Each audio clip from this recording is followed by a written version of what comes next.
This podcast is supported by listeners like you. We're grateful for your tax-deductible donation at newthoughtphilly.org or the link in the episode description. A practical prayer is a prayer that works. These discussions between Reverend Bill Marchioni and Carol Lawrence dive into the details of how it works and how to work it. Reverend Bill is a New Thought minister and the author of Practical Prayer for Real Results. Your new life begins with a new thought. Carol Lawrence is on a spiritual quest, finding the New Thought teaching after decades on the pulpit in 3 different traditional denominations. I've got some questions. Together, they're exploring the philosophy and activities that come together from many of the world's religions to create the practical spirituality that is New Thought.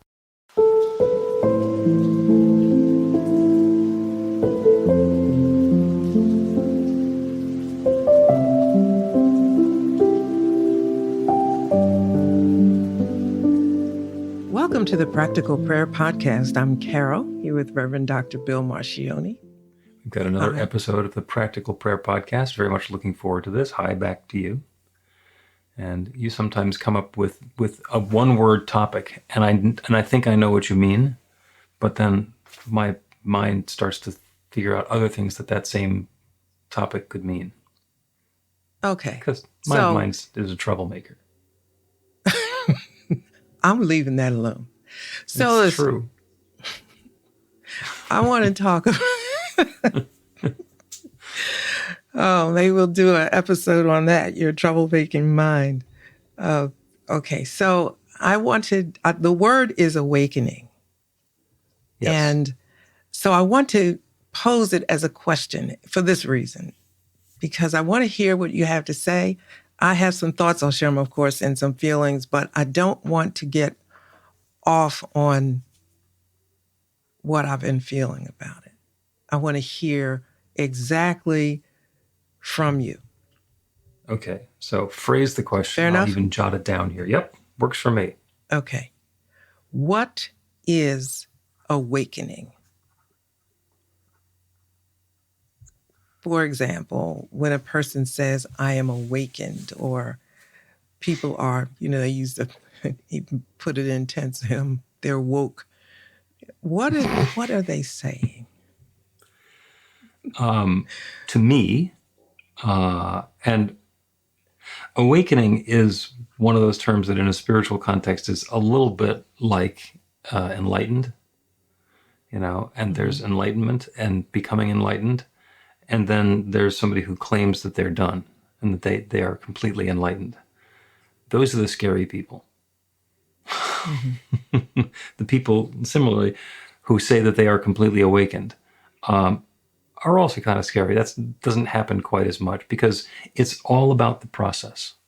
It is all about the process of awakening. And, woke is a term that came into vogue for a year or two and then got a lot of pushback from other people. And we'll hold off on woke for a little bit. Awakening is moving into a greater experience or expression of understanding of the world around us and our place in it. To understand what the pieces are, how they fit together, and how we are part of it. In a spiritual context, especially, it's really easy in New Thought because the premise is that there's only one power, one presence, one love, one source, one intelligence, one whatever it is. And we will happily go through the entire creation story again if you'd like to. We'll hold off on that for right now. But since there is this one divine presence that is expressing itself in myriad forms, millions and billions of planets and people and creatures and particles and everything. And it's all that one substance, that one energy, that one intelligence, that one love, that one formed and shaped and arranged in a particular way. Awakening is the process of us becoming more aware of that true nature of us and of everything around us. Awakening is that awareness that we're part of that infinite creative power and presence. Mm-hmm. Okay. That kind of fits. Usually, sometimes I have these one-word these questions. It's triggered by something I heard or read or whatever. And I was listening to somebody. I'm always listening or reading something. And they kept repeating the phrase, my awakening, in the date that they gave it. And I'll be honest with you, it did hit up on something from my life across the street, because there used to be, there was the term, I got saved. Mm-hmm. And they would say, when did you get saved? And then somebody would say, and I'm just talking about different people, not one conversation. Somebody would say, well, if you don't know the date that you got saved, you're not really saved. Yeah. And, I had all of these thoughts, and I don't want to be negative. I just don't want to.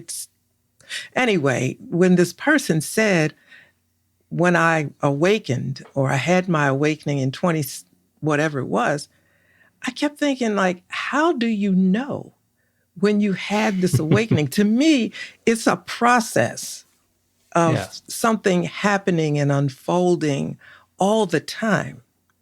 And I do understand that, it's growth. And some days you may not exhibit awakening behavior as much as others. But I was so offended by the person's comment, and it had nothing to do with them. It just hit upon something from back there. But it's like, is this an ego statement here where I'm awakened and you're not, and you have to get to where I am? That's very hurtful to me. Yeah, and the person who said that if you don't know the date that you became awakened, then you're not awakened, which takes the whole spiritual process back down to something that's judgmental and external and, has somebody else's metric on it. It is completely possible, and we've seen it happen, that somebody realizes, oh my gosh, here is a new way of understanding the world, a new way of engaging with the world, of letting go of things that haven't been working for me, and it's a bursting. Suddenly they burst into this new experience, and that is the event of awakening. And for other people, things aren't working for them, and they're doing some studying, and they're doing some reading, and they're changing some things, they're getting into a spiritual practice, and they're doing something, and then they look back and they say, I used to be so screwed up, and now I'm feeling so much happier. And I couldn't imagine living without this new awareness of the way that the world works and the way that I'm engaging with it. They've had just as profound an awakening, and they don't know what the date was. They might be able to trace back to when they first, went to a group meeting or heard a YouTube or picked up a book, but it might not matter, because their experience is more about building something rather than having it, arriving. It's like building a house rather than arriving at somebody else's house and moving in. Yeah. And how do you pinpoint it? Because it could be like a culmination of things, understandings, your whole lifetime or half your lifetime or whatever. I hang out at the ocean all the time. Mm-hmm. And sometimes I'll go sit at the edge of the water and just sit so that, the waves come and I feel the waves. And I use all kind of analogies with that at times. And I think about, this wave represents a new understanding. And this one that's coming in is helping me understand the last one better. And oops, here comes another thought that I hadn't thought before. And to me, that's what awakening is, because each day or with each experience, you learn more about whatever it is is on your mind at the time, or your life, or the universe, or spirit, or God, or whatever. It's constant. And so, to say or have the idea that you are awakened and someone else isn't feels not so comfortable to me. It's like, I completely agree. How can we be friends? You know what I mean? I actually find myself able to be friends with a lot of people who are just wrong. Well, I guess using the term friendship was wrong, but when I'm talking to you, I don't feel less than. I clearly maintain the idea that you are my teacher. That's how I think of you. And because that's how I want it to be, because I still learn from you. But I don't feel less than, like he's more awakened than me, so I feel less than. I don't, you know what I mean? I know exactly what you mean. I also know what they call a teacher who doesn't have a student. The guy's sitting there talking to himself. So this is, you're playing a very valuable part in this in this entire program here. So let's go back to being saved, and because that's not something that New Thought particularly encompasses. Being saved, somebody goes along and suddenly realizes that Jesus is their Lord and Savior, and their life is different from that point on. The thought that somebody can be saved and they don't need to continue working on their spiritual development, they don't need to pay any more attention to it, they're saved, they're done, they can wash their hands and walk away. Not true. There's still prayers to be done. There's still meditation to be done. There's still good deeds that need to be attended to. There's still amends that get to be made.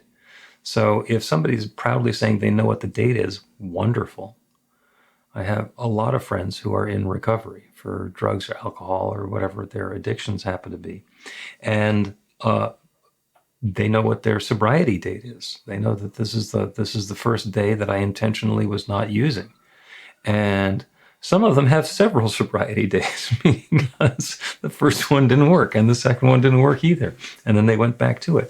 And it's an understanding of that texture and that nuance. It's not about, suddenly this happened and everything's the same. Because before that sobriety date, they're having a life and going through their life. And after that sobriety life date, they're going through experiences, having a life. And tends to be all the meetings they go to are after their sobriety date. And they go to the meetings to support each other and to learn something new about themselves and to get into a deeper experience of empathy with the other people that they're sharing their world with. Yeah. On the other side, there are so many different interpretations of salvation. So when somebody says in one church, I've been saved, and then you go to another denomination, it's a different one.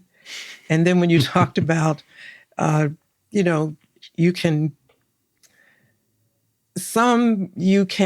only be saved one time, and others you have to keep on getting saved because you screwed up, so you got to go get saved again. Or maybe you never really were. And I don't mean to be ugly if there are some Christians listening. I'm still quite hesitant about saying things because I don't want to offend anybody. But, the reality is that for me, it's like you got to be careful with that word awaken or saved. I don't care which one you use. Mm-hmm. It doesn't make you better. It means that, your eyes are open to more understandings and greater awarenesses. Yeah. Do you know what I mean? And to me, that's the delightful thing. I mean, I get up at 5 every morning. My husband says, nobody on the planet gets up at 5. And then when the seasons change, it 5 turns into 4. Not because I like it. It's just the way it goes. And that's just when Carol's body says it's time to get up. It's time to get up. And I look at the clock and I'm like, 4:02. Come on, please. But sometimes I'll just go ahead with it and get up. But I'm always, every day, excited. Even when there's crap going on, I'm always excited because it's an opportunity to know something that I didn't know. I'm going to find out something new. Something's going to work today that didn't work yesterday. I'm talking about technology and all that kind of stuff. Or I'm going to talk to somebody and it's going to be an aha moment. Like I feel that first thing in the morning, but that doesn't make me any different or better. Because some people get up with the same attitude and they get up at 9 or 7. It's just, this is a 5 o'clock club. This is the nut club. Who knows? But I just heard that. Yeah. And the person, I think why it got me is that the person has a pretty large audience. Their voice does go out quite a lot, distance-wise. And I was just thinking, how many people probably don't feel good about what you just said? And I'm sure he didn't mean anything by it, but I don't know. Maybe he did. Right. But, That's actually a wonderful segue back into the other term that we said we put on hold a little bit before, which is woke. So, and actually what we're going to do is we're going to take a break and then we're going to come back and talk woke.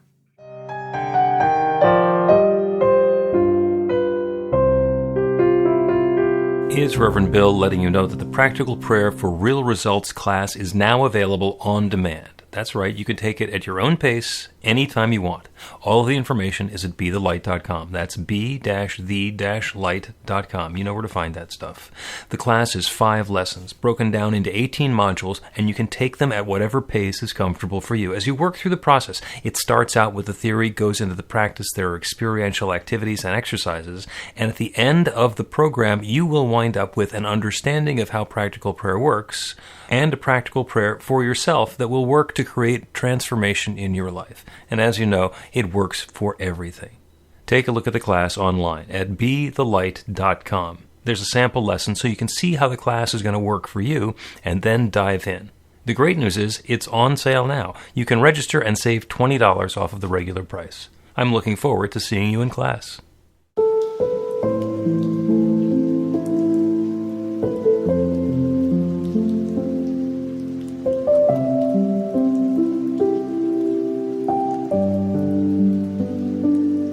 Welcome back to the Practical Prayer Podcast. I'm Carol, here with Reverend Dr. Bill Marchioni, and we're going to talk about woke. Ooh, we're going to talk about woke. It's ahead. Part of our discussion of awakening. So woke was something that started getting really relevant 4 or 5 years ago, and it implied an understanding of the ways that we're dealing with each other on a more fundamental level than the superficial way that we'd been interacting amongst the sexes and the genders and the races and the economic classes and nationalities and the ethnicities and so forth. And interesting, and there's been a whole bunch of pushback, including the governor of Florida, who had this whole campaign. He wanted to be the president of the United States, and he was campaigning against woke. And he thought that was going to be a winning combination.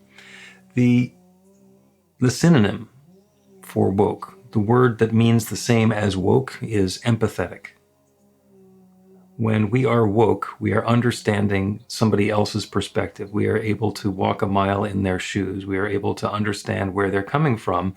And by having that empathetic understanding, we're able to apply the most important rule of all the religions. And by the way, they all share this one rule, which is the golden rule: do unto others as you would have them do unto you. Mm-hmm. If you don't understand what you're doing to them, if you don't understand what's being done unto them, then you can't possibly understand what you'd like to have done unto you. Mm-hmm. If there's an assumption that everything I'm doing is just fine and it's landing on other people and they have no objection to it, then there's no reason to change anything. And if, in fact, it's not landing on other people the way that it would land on us, then woke is understanding what the actual impact of our activities and our actions are.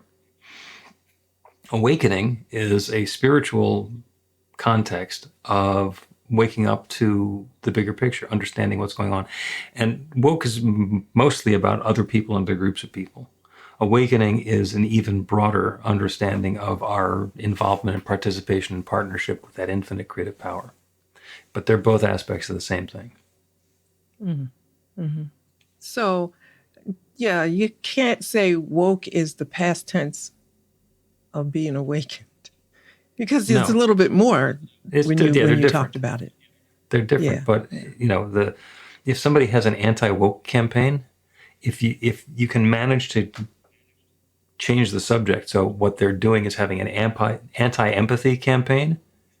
We are fighting the need to be empathetic towards others. Like, that's not a winner. That's not a winning approach. Yeah.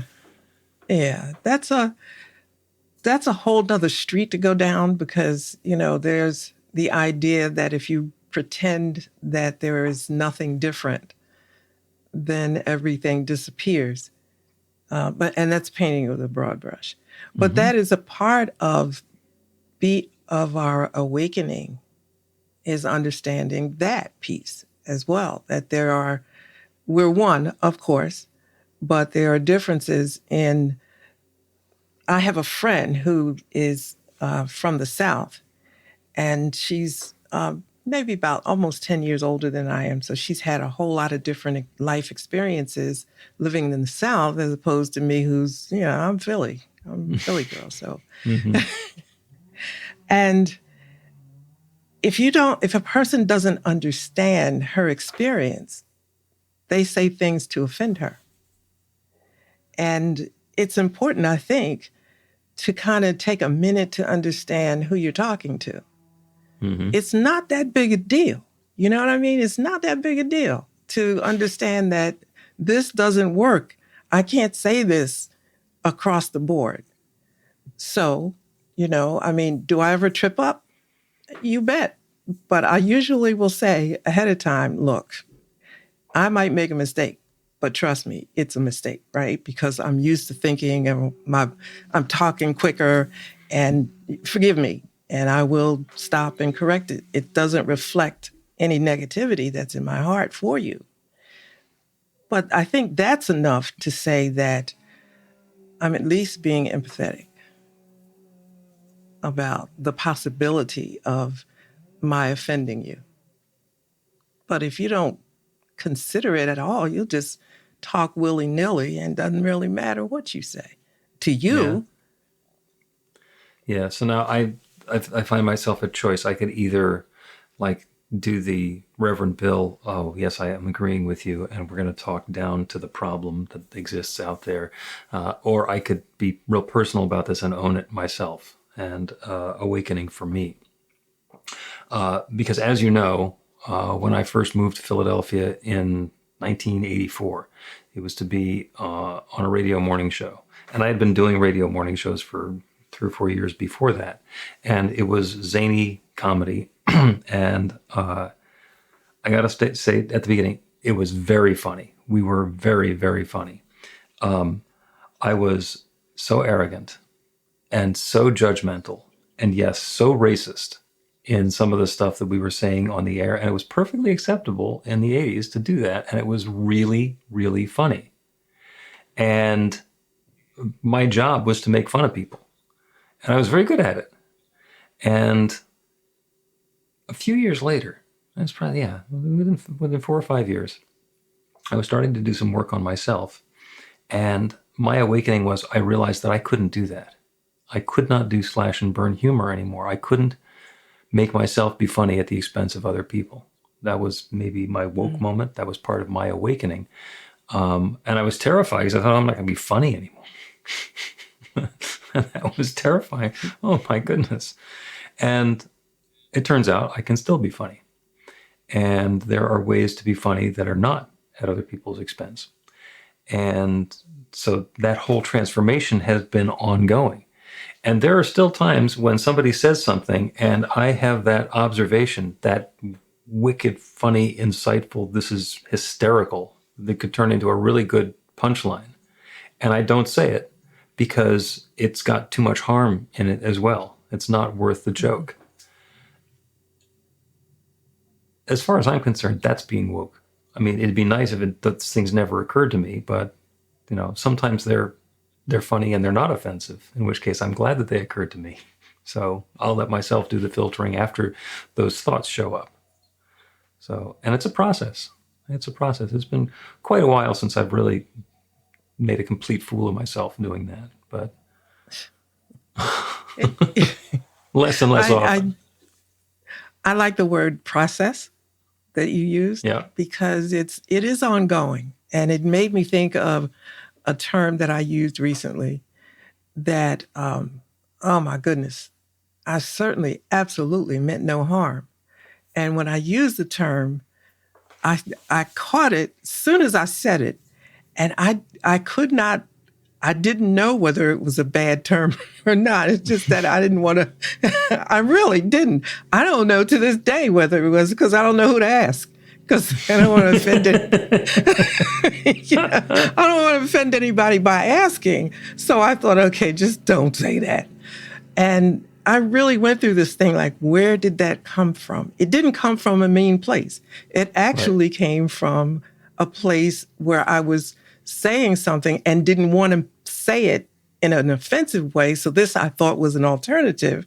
I said, but you haven't been there in a long time. You don't know if this is an acceptable alternative or not. So, yes, I don't know if you ever really, we get better. We get better because it's there, but it's that process. And I spent time with that I doubt that I'll say that again. I really doubt it. And it didn't get a bad response. Yeah, and maybe what you've done now is begun defining for yourself what awakening is. It's the process of becoming more aware of who you are and how the world works and who you want to be in that world and how you want to engage. And a lot of times we learn from our mistakes. We do something or say something and everything blows up. Everybody gets mad at us, or something falls apart, or things that were supposed to happen are now not going to happen. We canceled this, that, whatever. So something happens, and then we get to take that as input and then maybe do something different next time. That's awakening. Saying, that didn't work. I get to never do that again. Let me see what I'm going to do instead next time. So then we can say that awakening is a process that we're going through in unfolding and understanding of ourselves, how the world works around, that we're in, works around us, and all these things, how it all comes together and how we flow together in a different way, So it doesn't set us apart. I'm not more awakened than anybody else. Is that fair? Oh, because I think so. I'm in the process, Yeah, and I can look at somebody who is completely, in my observation, dysfunctional and bigoted and uncaring and unthoughtful, and be grateful that I'm not there. And I can even, if I wanted to, I said, well, they're not as awakened as I am, but maybe they were so much worse before that they've actually made a lot more progress than I've made. I started out being not bad, and now I've gotten to better. Maybe they started out as awful, and they're just up to bad. I don't know. It's none of my business. Okay, and then how about this, though? On that subject, you may be more awakened, woke. There's another, because there's so many dimensions to us. And on another subject, they may be more further along the process than I am. So how do you know? Well, yeah, and we don't. Yeah. And if we think that we know, and we think that we want to label other people and put our values on them, and we're just being judgmental. And when we're judgmental, we could be completely right, or we could just be judgmental. Well, how can you be judgmental and completely right? Ask anybody who's in judgment of something else if they think that they're wrong. They'll always say that they're not wrong. The person who's in judgment of somebody else thinks they know what's right. They're often incorrect, but they never think they're wrong. I just want to speak about my girlfriend that I've spoken about a few times. And this is like 50 years, a little bit more, that we've been really good friends without a break. But she blurted out one time, it was halfway, maybe through 20 years ago. She blurted out this thing. We were in a group of people, and she says, Carol thinks everything is okay. She doesn't think there's any sin. She thinks everything is okay. And she pisses me off with that. And I just, I didn't know, I really didn't know that her assessment of me in that way made her so upset. I didn't know. And all I could do was just kind of laugh, because I looked at the faces of the people she was talking to, and they were I was just imagining they were saying, finally somebody, somebody who's not going to, like hang me out to dry for this. But I never forgot that. And it took her a while to I don't know if she's over it yet or not. It's just not something that burns her up anymore. Well, it didn't interfere with the friendship. Yeah, whatever. She would shake her head sometime and I look at it like this. I said, do you want to be punished? I mean, if you want to be punished, I give you permission to punish yourself. But I can't do that for you. And that would piss her off even more. So then we get together, a week or so later, and everything is okay.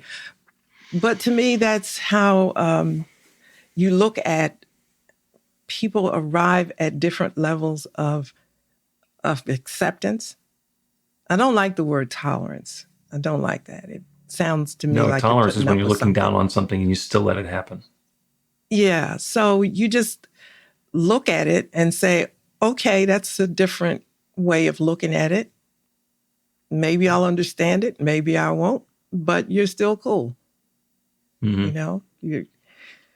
And some of people in the audience listening might have a challenge for me on that one. And the only thing I would say is be kind to me, because I'm still awakening. So I may seem to be tolerant or accepting of everything. And there might be some things I don't know that I'm not accepting of yet. Well, we'll see. Yeah. If somebody has a judgment that you need to be judgmental about something so that you can decide whether it's good or bad or right or wrong for somebody else to have done, then that's on them. And if we are working our own program and get back to the topic that we started with, there's one power, one presence, one love. And our goal is to be aware of that, to be focused on that. Then when these horrible things come along where we can be judgmental or defensive or want to smite someone or something, and instead bring in the love and say, what would love do here? How can love make this be better? Then we're not pushing against anything. We're saying, okay, this is where you are. This is where the situation is. And we're going to invite more love into the situation rather than go attack it. Huge. I mean, that's really, really big. Do you know what you have to do to make that, to assume that posture in situations? Some are easy, but there are some that are not easy. There are some that are not easy. That is true. There are some that are a huge challenge. And those, of course, are the ones that are in control, because your friend probably, there's a bunch of stuff that goes on that would annoy other people and she thinks it's just fine. But when one comes along that pushes her buttons, then she thinks everybody needs to be on board with her indignation. We need to condemn that. Why? You don't like it. You're going to invite in something different. You don't need a posse for this. The interesting thing is on that conversation, and it does happen to some degree after that, I don't ever have to say anything. I never do. And I wasn't joking when I said people would almost have a sigh of relief. Because the other thing is that, of course, I had the title Reverend in front of me, my name. So that made me a bad reverend because I didn't have the same position every reverend had. Right. Um, Because you're but supposed to then be they would, judgmental and harsh and yeah, and I just vindictive, was and you're not. not. You're just loving. No. Okay, get out of here. And Turn I the would collar think, back in. okay, well, I can absolutely explain my position on this. No question about it. But nobody ever really seems to need it. They just seem to be relieved and okay, and I don't get invited to a lot of the stuff either, which is another story, but Yeah. Let's take another break, and then we're going to do a prayer. Guess what it's going to be on? awakening. Woke. Learn to put practical prayer to work in your life. The steps are simple to learn and let you begin to get real results to create the life of your dreams immediately. Reverend Bill Marcione's widely acclaimed book, Practical Prayer for Real Results, gives you a clear summary of the New Thought principles behind practical prayer and the series of easy-to-understand steps found in the most effective prayers from religions and spiritual practices all over the world and throughout history. Practical prayer is not a replacement for your religion or practice. It's a technique to make the work you do in consciousness even more effective. The book includes 40 prayers on various topics that you can adapt as needed and use as your own. Practical Prayer for Real Results is available in paperback, Kindle, and audiobook on Amazon or at b-the-light.com. That's b-the-light.com.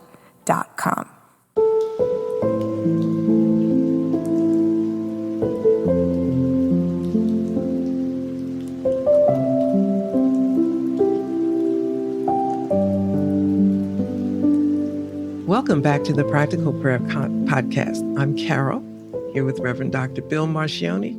We're going to do a prayer. We've been talking about awakening, and we're going to do a prayer inviting that experience of awakening. And the example that I'd like to give is, because we've been talking about some people claim that the awakening or the being saved is an event. It's something that just happens. And other people, Carol and I in particular, understand that it's more of a process. So let's imagine going indoors into a very light-controlled room in the middle of the night. And it's dark and it's dark and it's dark and it continues being dark and the sun comes up outside and it's still dark in the room, and then we open the door and suddenly there is this event of light. That is the event of awakening. And if we're sitting outside in nature and it's pitch dark in the middle of the night, and then there starts to be a little bit of gray on the horizon, and then a little more, and then a little more, and then the sun comes out, and suddenly there's this growing thing, and there's daylight on the way. And after a few hours, it is that experience of bright sunshine, but it was a gradual experience for us. Instead of that, I opened the door and suddenly it happened. Those are both awakening. Those are both going from a place of relative darkness to relative light. And the thought that the light that we're experiencing now is all there ever can be is simply arrogance. And the thought that we have to do our process of moving from darkness into light in a particular way in order for it to count is ridiculous. We can dispense with that. Everybody's having their own experience. And the prayer today is about understanding the experience that we're having and inviting an even deeper experience of awakening and a greater awareness of that bright light that's shining. So we'll turn our attention to the light. And the light is the metaphor for that divine power and presence, that infinite love, that one creative power that shares itself as all of its creation. We call it God. We call it spirit or nature. We call it the Big Bang. And we call it evolution. Whatever it is that we call it, it is that one process, that one energy, that one love, that one substance, that one intelligence that continues to share itself as all of its creation. Everything that exists, everywhere, every person, every activity, every event is that one taking form in a different way. Each one who is listening to my voice right now is whole and complete, beginning to end. Nothing but that divine love taking individual form. That is what we are. each of us in our own way. We're not the same, but we're that same power and presence expressed in different ways. So it is completely possible for that one divine power and presence, which is within us, which is us, to shine even more brightly, for our awareness to become even more fine-tuned to that grandeur, to that love, to that light. That's the truth of our essence and is the truth of everything else in creation. Everything is that bright light of love shining in its own way. And awakening is an increasing awareness of that divinity, that what we're looking at is the divine itself, that what we are looking with is the divine itself, that we are in connection and communion with that good all the time. And as we open to a deeper awareness of that bright light of love that is shining, we awaken to the truth of what's going on in the world around us and what's going on as us as well. This is awakening, and it's happening for each of us in our own way, blossoming, blooming, pouring into creation in new and wonderful and joyous ways. That's what's going on. That is the awakening that's at hand. And I'm so grateful for it. I am so grateful for the good that's already unfolding, and I'm so grateful to know that it continues to unfold and reveal itself in every moment and every activity. And so with a deep feeling of thanks for all of this good already unfolding and still to come, I speak this word and I release it into that one creative law that creates everything. And I know it is now creating this even deeper awareness, this awakening to the truth of what we are. And so I let it be. And so it is.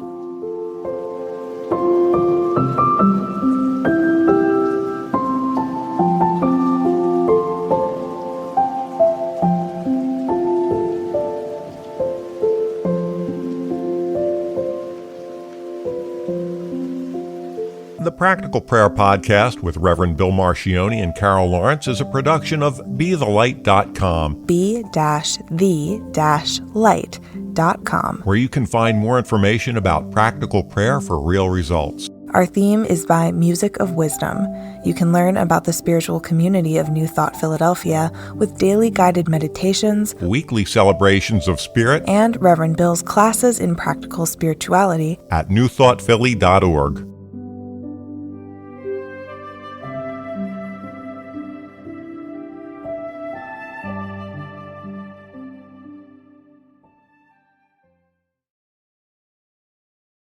This podcast is supported by listeners like you. We're grateful for your tax-deductible donation at newthoughtphilly.org or the link in the episode description.